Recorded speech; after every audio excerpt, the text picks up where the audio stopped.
Hey there everyone, welcome back to What You May Have Missed from Helluva Boss. All I can say about this episode is OMG. I know, right? I went through all the emotions with this episode. Lunatic Moon? Wow, we haven't had you on one of these videos before. Well, given you and I voiced Octavia and Luna for the comic dubs here, I wanted to join. Well, nice to have you. Though you look a bit different than I expected. Yeah, this look is from our Paper Mario playthrough. Oh yeah, great game. So much fun. And even some emotional moments. Speaking of emotions, with what we've seen so far with last season, do you think all episodes featuring Via will start with a flashback to her childhood, in bed, when she was happier with Stolas? That could definitely be the case. Continuing on with the emotions topic, we see Stolas organizing a moving truck full of Stella's things. He looks so amused. Oh yes, especially the way Stella is yelling at him over the phone. You can hear her scream, "I'll never have to see your fucking face again." Dad? I highly doubt that. Everyone hates you, no one likes you. This is going to be done before tonight. Yeah, that's the furthest from the truth, Stella. What? What did you just tell them to do? What? What did you just tell them to do? Clean the feathers out your ears, gosh. I will take everything that you own. Everything you own. Also, apparently Stola's calling her a bitch got her to squawk like the swan she is. I can't stop laughing! Stolas really got under her feathers. Okay, moving on.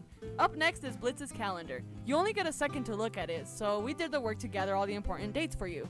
1st, 6th, and 8th. Clients' orders are fulfilled these days. 2nd, observe employees. Blitz being the creepy boss that he is. 3rd, pissing contest. I don't want to know. 4th, commit tax fraud. They don't know what insurance is, but they know what tax fraud is? Interesting. 9th, I heart Moxie crossed out. 10th, Sunday fuck day. Are those last two connected? 13th, horse riding lessons. Of course. 14th, 15th, Stolas into fuck day. Could be the dates for the full moon and their little rendezvous. 16th, more horses. Giddy up. Blitz going shopping for more horse stuff? There's a ton of doodles all over the place. Also, we gotta talk about all the scratched off dates of Blitz wanting to talk to Luna about her behavior and attitude problem. Yeah, 6 times the charm for that one. But look how cute Blitz looks in that dress. He also drew Stolas as a horse. I think that's from his Insta. And hey, we pull back and see another doodle of Spindle Horse. Are we just gonna glaze over the fact that Blitz covered Verosica's face in the calendar? No underlying issues there. Anyway, look at how cute Moxie and Millie are with their little mugs with their faces on them. Yikes, Luna's really going at Blitz. Maybe he bolted the door for that reason. Could explain why Octavia needed bolt cutters to open the door to the imp office. Millie's dad sent her a cactus from home. There's a cute little hat on top too. Take a look at the Blitz drawing. It's a bit macabre if you ask me. And did the mark on his head get replaced with the hand flipping the bird? Oh, what the fuck? It was supposed to look like a dick. Blitz. Language. Okay, jeez. It was supposed to look like a penis. How's that? Anyway, let's take a closer look at Blitz's office. We can see on the walls framed ace cards. The club, heart, and diamond are framed together, but the spade is framed by itself and upside down. Strange. I wonder what that could mean. Look at all the callbacks to previous episodes as Via goes through Blitz's desk. We got his crown, the Moxie and Millie figures, and the Lululand cup from the Lululand episode, and the marijuana from the Cherub episode. More of Via's owl genes are shown with her doing the head turn to look into Blitz's safe. We're back on Earth, and Via isn't here for more than 5 minutes and she's already killed someone. Wait. That was Brennan Rages. No wonder the producer was wondering where he was. poor Via having a panic attack. I just want to give her a hug.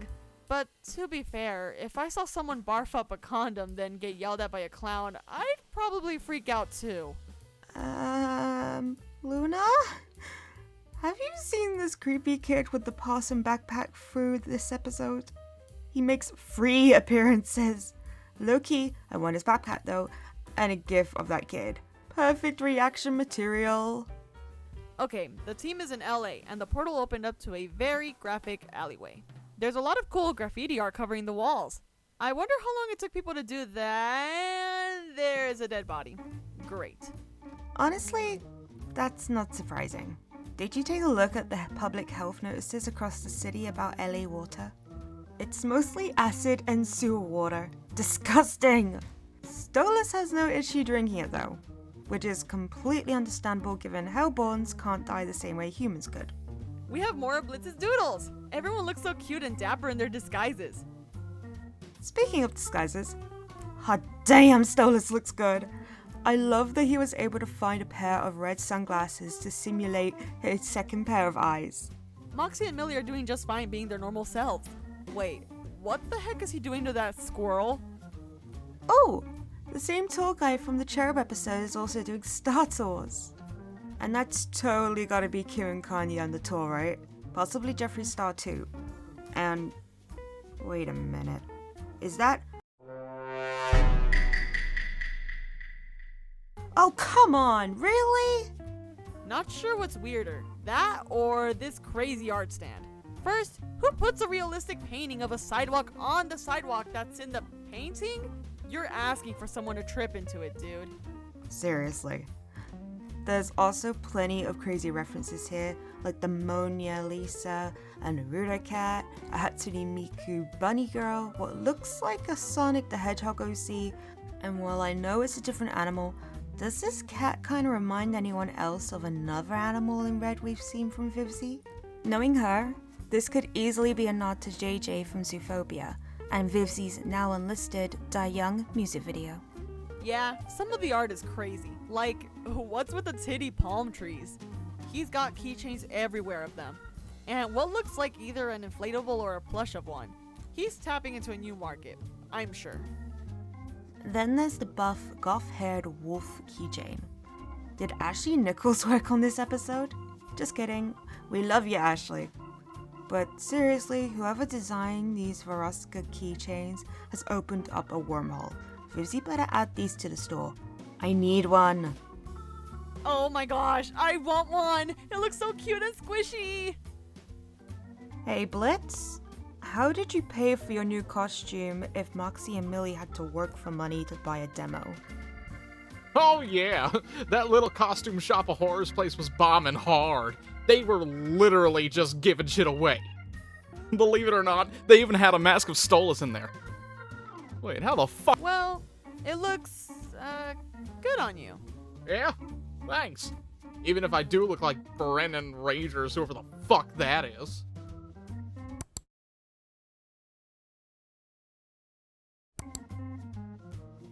Moving on.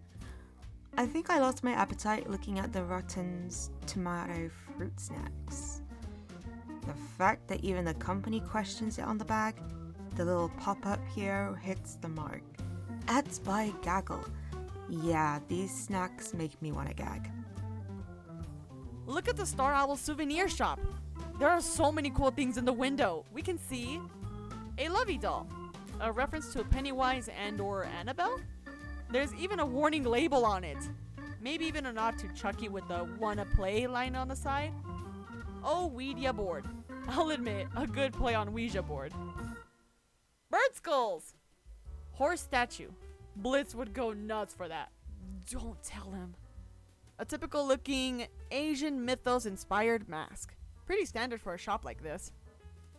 Next we move on to the set of Sweetie, I'm in the House. And this girl is totally a reference to Darla Dimple from Cats Don't Dance. I mean, the free hair curls on each side, the pink dress, and bow. Slightly different colors, but still. Blonde hair, blue eyes, the gap in the teeth, and even the little swirls on the elbows and knees. Makes me feel better that Blitz didn't give her the puppy. Great callback to an underrated gem of the past. Speaking of callbacks, did you notice the little nod to Stolas' trip to the circus? With the laugh and the blush, he's basically falling for his first love all over again. So cute! That's adorable. Next up, going through Luna's phone, we see an ad by Wally Wackford. Paid free classes? Oh, geez. No surprise she follows Vortex and Verosica. And, ooh, who's this cute hellhound? Maybe we'll see him in a future episode. Maybe. He's making me sweat. Speaking of which, we see Luna sweat like a human as she runs around looking for Via. With her being a hellhound, it would make sense that she would sweat through her pores, but it looks like when they're in their disguises, it doesn't apply like that. Ooh, Blush! Take a look at the newspaper! There's so much stuff on it! Let's go through it all! Okay, let's start on the back. We see an obituary that reads, "Random celebrity from that one subpar sitcom you enjoyed when you were 12 passed earlier this week. Numerous fans create shrines and mourn over the loss of the actor that no one really cared about until just now. Everyone will forget about this in the next week, probably." Jeez, that's a bit morbid, don't you think? Let's see what else we got. A missing dog advertisement that's really an ad for drugs. I guess people will do anything these days. Next, we have a help wanted ad by someone with a rabid frog problem. They exclaim, "Help needed, removing rabid frogs from my swimming pool. They're vicious, vile, and they won't stop tormenting my family. Poor Timmy can't even go outside without screaming in fear. These frogs have been soaking in chlorine for nearly 2 months. It smells so horrid. Please help me." This guy was so stressed he even misspelled vicious. Oh dear. Now to move on to the cover page. We see another warning about the water in LA. This is the third time we see this warning in the episode. Nondescript makeup brand nail polish recalled after ing fingers side out. I don't really want to know the rest of that story. Same here. You know it's a slow news week when a front page article says, "Man with nothing to declare has 66 turtles in his pants." My only question is, how did he stuff them all in there? Never mind that. Look at this. It looks like a grainy Bigfoot-esque picture of Blitz and Moxie's tail. Strange gangly creature with large antenna. I'm not gangly, god damn it, I'm swole as fuck! Right. Anyway, the last headline we see on the cover of the newspaper is The Observatory, or the best places to see stars. The observatory prepares for a long-awaited meteor shower. Tourists and astrologists alike come to witness this extravagant event. Oh, who am I kidding? No one ever really reads these anymore. At this point, I'm just doing all that I can to hit my word count so I can get my paycheck, go home, and get high. A master's degree in journalism, all for what? To get paid $10 an hour for a shitty newspaper? To have your wife leave you for her sexy Romanian lover? Oh my god, I miss you, Sandra. After that headline fun, we get to one of our more emotional moments, when Blitz remembers the day he first saw Luna. Something triggers in him, and Stolas is the only one in the studio who seems to care. Some people have said it's possible that Stolas is recognizing Blitz's behavior as having a panic attack, hence the immediate concern in trying to get to him. Given that we learned of Stolas' depression in the last episode, who's to say he hasn't dealt with panic attacks of his own? A sad theory that makes way too much sense. And it looks like Blitz isn't the only one wearing a hairpiece. Check out the actress of the mom. She kind of reminds me of Pickles. The mom from that show, The Oblongs. Anyone else remember that show? Next we have Stolas throwing his bottle of LA water at the director, and he immediately starts suffering from burns. What's in that water? Why didn't anyone warn us? Wait. Oh yeah. That makes sense. Here's a blink and you'll miss it moment. Just after the producer falls onto the teleprompter, a binary code is shown before it reads, "Let it burn." After some conversion, the binary code reads, "Did you actually translate this? Nerd." Speaking of hidden messages, I love these audience prompters. Sure, the laugh and sign are obvious, but it took me a second watch through to catch the "oh shit" and panic signs. Totally a blink and you'll miss it situation. Hey, Blush, want to hear a cool fact about birds? Sure? Birds fluff their feathers when they're feeling anxious, angry, or even excited. Okay. Well, take a look here. Stolas' chest is fluffed out when staring up at Blitz. He's definitely excited here. Hi folks, Editor Chameleon here. Just wanted to pop in for a quick second because I noticed another little thing in the background as I was getting these clips and scenes for this video. Quick warning, this is clearly supposed to be some sort of background gag as the show has, but it is a bit dark, to the point that it could be triggering some folks. If you would like to avoid it, please go ahead to this timestamp, and we will see you then. If you want to keep watching, proceed with caution. Let's go through. While Blitz is going through his never-ending joke routine, we notice this girl who is so beyond done with his shit that she constructs a, I'll just say it, she constructs a noose. Yeah, so there we go. And, well, we cut to Blitz and then cut back to her, and she's using it. Yeah. But it doesn't end there, because then Blitz has his little flashback / panic attack, and when the audience awes, we notice that not only is she wearing it, but the girl next to her is wearing it with her, and some guy is holding it. So they're in it together. When Blitz goes on his little rampage, not only are both the girls filming, but one of them seems a little focused on something else. Man, who would have thought a boring sitcom led by straight-up murder would be arousing enough to spark love? These two stick around for at least a little bit more of the action during the fire, but later we see they're not there, so who knows, maybe we'll see this couple in the future. That would be an interesting callback. Also, this woman's tits are just on fire. Just saying, just her tits. That's it. Okay, back to our regularly scheduled program.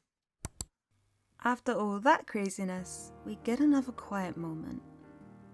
In the first time we can canonically see Luna and Octavia interact, they have a rather nice heart-to-heart. They relate to each other in ways they probably didn't think of before. Luna seriously comes in with a true big sister moment here. We know this isn't something you'd miss, we just wanted to talk about it, because it's such a nice scene. The animation and the expressions, the beautiful moonlight, the moment of them knowing they aren't alone with how they're feeling. I won't lie, when I first saw this, I was so happy they had their hug. Last on our list today is Millie and Blitz's text. Normally, we wouldn't think twice about what these two say to each other, but Millie, you naughty girl, you. Sending pictures of that gag and asking Blitz if he thinks Moxie would like it? No wonder he knows about your pegging sessions. She can invite me over anytime. What? What? Anyway, that's all we have for you today. Thanks for joining us, Luna. Happy to be here. Looking forward to the next episode and the next Paper Mario stream. Alright, don't push it. We'll see you next time. Bye! Hey there, everyone. This is your radio demon. Your favorite jester! And the greatest imp in all of hell. It's your vocal chameleon here.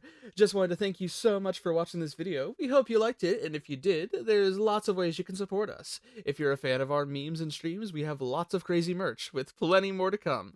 References to our various playthroughs, or just running gags for the streams. We even have little bosom buddies so we could be in your shirt pocket. So cute! We also have our Patreon. Joining at select tiers gives you access to join our Discord, exclusive downloads, and even join us on streams. Links to all of these are in the description. Fall on down. Stay a while, won't you?